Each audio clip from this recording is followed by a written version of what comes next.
Hello everybody and welcome back to Red Eagle Politics. Make sure you guys like this video down below and subscribe to the channel if you are new. So, it's very evident at this point that Republicans are going to win the Senate race in the state of West Virginia.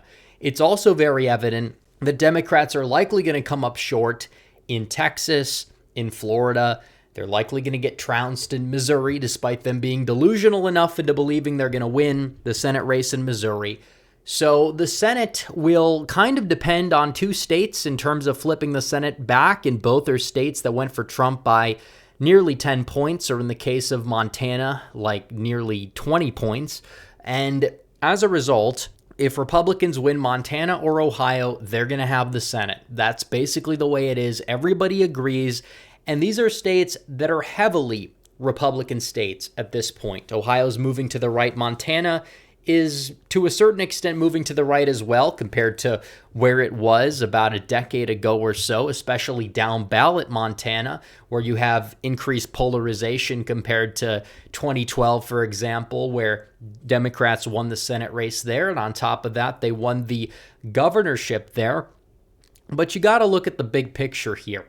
And Republicans are worried, we're going to lose Montana if we nominate the wrong candidate, which again, if Ryan Zinke was running, the representative out of their Western district that has quite a few corruption issues, yeah, he probably would make the race extremely competitive, give Jon Tester a very good shot at victory.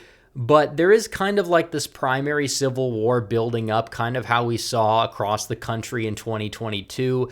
And I think a lot of people are kind of panicking about Matt Rosendale for no reason. And everybody is rallying behind Tim Sheehy, acting like he's some electoral juggernaut, despite the fact that he's a complete and total outsider. And I don't know how you can look at 2022 and say, hey, well, we need to run more people who are outsiders that claim that they can self-fund, don't underperform, and lose. So, without further ado, we're going to dive into it. We're going to analyze the map. Will Republicans have a very good shot at retaking it? Can Rosendale win? Is Sheehy really all that great? We're going to dive into it, but first I have to tell you guys about redeaglepolitics.com, my exclusive membership club. It costs just $5 a month. That's 16 cents a day. You get my entire catalog of exclusive videos, and on top of that, you get access to the Discord. You get to read all of my articles in the newsletter, and you could do so for just $5 a month. Sign up at redeaglepolitics.com. The link is in the description and the pinned comment down below. So, this is one of those pivotal 3 races that Republicans need to win, and the leadership in the Republican Party has already committed into funding those big 3, regardless of whoever the nominee ends up being. Ryan Zinke, who probably would have had a very good shot at losing this race to Tester for another 6 years, has already bowed out. He's endorsed Sheehy. And Sheehy has already declared. A lot of people expect Matt Rosendale to declare. And you look at the hypothetical polling, Rosendale already has this race locked up. So they're spending a lot of time trying to discredit him because he's anti-establishment, because he doesn't like Mitch McConnell. He's very solid, great on all the issues. And even though he lost the race in 2018, he has kind of established himself since then, won big in 2020, won in 2022. And on top of that, Sheehy is somebody who was polling at 2% a few months ago, 2%. So it's like this guy apparently is going to be hyped up to be this electoral juggernaut when nobody knows who he is. He spent most of his life living in Minnesota. And then, yeah, he has lived in Montana for 10, 15 plus years or so. But still, he's not really from the state. And that's not something that's really going to help you out a whole lot when it's, him going up against somebody who's been established for quite some time like Jon Tester. I'm not saying he's going to lose, but I'm just saying he is overhyped. He's not somebody who's that more eluctable than Matt Rosendale. He's not more viable. And you could say, well, Rosendale already lost, so why run a loser? And by that logic, Greg Gianforte should never have been allowed to run for governor because he lost the governorship back in 2016, even though he was able to win it by around 10 in 2020 and has been a very solid governor. But Jon Tester in an election that was extremely favorable for Democrats, and an election where Republicans didn't try on this race because they spent more of their energy trying in places where they had more vulnerable Democrat incumbents like North Dakota, Missouri, and the state of Indiana. Jon Tester went out there and he won by 3.5 points, and the Libertarian won roughly 3% of that vote. And by the way, there is a new update here, and they did pass a bill through the Montana State Senate that would institute a top 2 primary system, but only for this race, which is pretty epic, because what it would do is it would eliminate libertarians. It would make sure that you have a jungle primary, but just for this race, where you would have Tester go out there, he'd get all the Dems, and then you'd have a top Republican. And as a result, you would have the Libertarian Party take away less votes because this is a recurring problem. Now, it is true Tester cleared 50%. However, this electorate was Trump plus 3 in Montana, a state Trump won in 2016 by roughly around 20 points and won in 2020 by roughly around 17. And that's insane right there. That is absolutely insane when you look at it. Trump's approval rating was lower in Montana in the exit polling than it was in states like Ohio and Florida. And this is Montana. This is ruby red Montana. But at midterm elections, a little bit of a weird turnout thing there.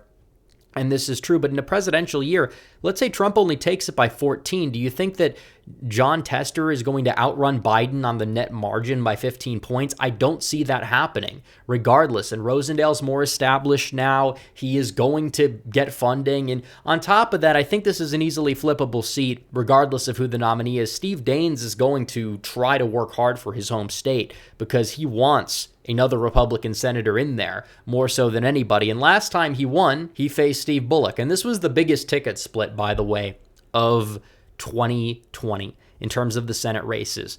And Daines won by 10 against a very popular incumbent governor.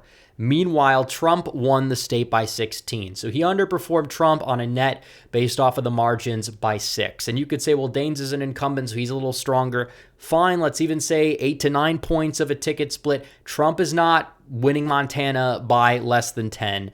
And the Republican nominee of the Senate race is likely going to end up winning by, I would say, closer to this margin than like winning by 1 or 2. I think it's going to be a likely Republican race at the end of the day. And I'm not so sold on Tim Sheehy. What exactly is so special about him other than, oh, he's racking up all of these endorsements, some of which are from very establishment politicians or just politicians as a whole in the political class, even if they tend to be more solid than other politicians within the political class. But other than that, I don't see what's really that special about him, especially because he is astroturfed to hell.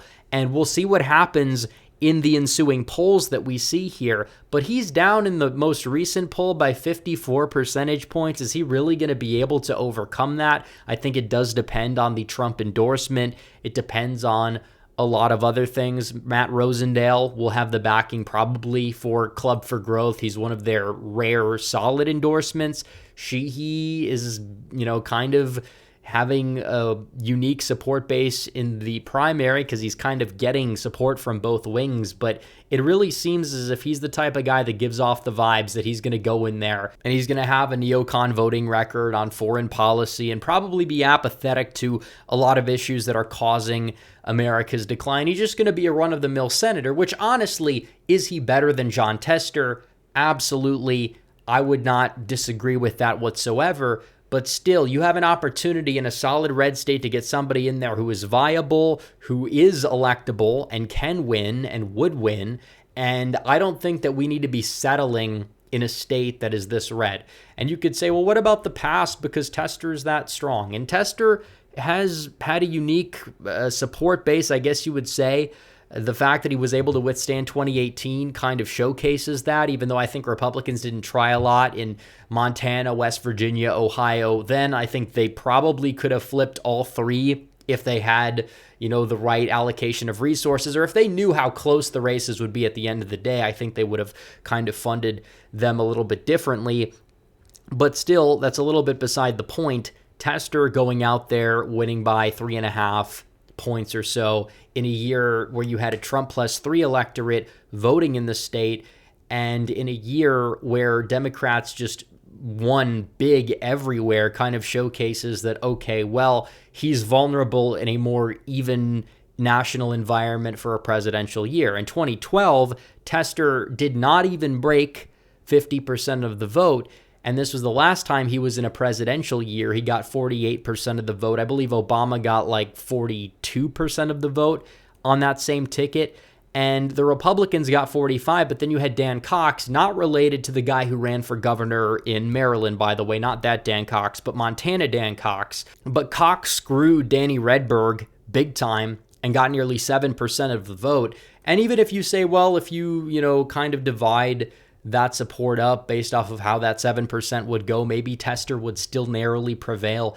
But still, a lot has changed since 2012, and we know that the times have changed, not just in Montana but nationwide with polarization, and that was 12 years before Tester's up for re-election. This time around, he's already declared he's going to be the Dem nom. Obviously, Republicans, we still don't know. Maybe Rosendale will go run for Congress. I will say this, I don't want to lose him. I either would want him as the nominee or I would want him to be the nominee for Congress because he's so solid. We need him there. And we would ideally like to have him in the Senate, but it really does seem as if the establishment is just lining up behind Tim Sheehy, even though he's way down in the polls. We'll see if that changes, and we'll definitely do more videos on this in the ensuing months and see what exactly happens. But Montana, this is easily flippable. You get West Virginia, you get Montana, you got the Senate. Then you can go for Ohio, Arizona, Wisconsin, Nevada. It's like the dominoes, they're falling. We'll see where it goes. But anyways, guys, thanks for watching this video. Like this video down below, comment down below, subscribe to the channel, hit the bell for notifications so you never miss another video. Follow me on social media. The links are all in the description down below, and I'll see you guys in the next one. Red Eagle out.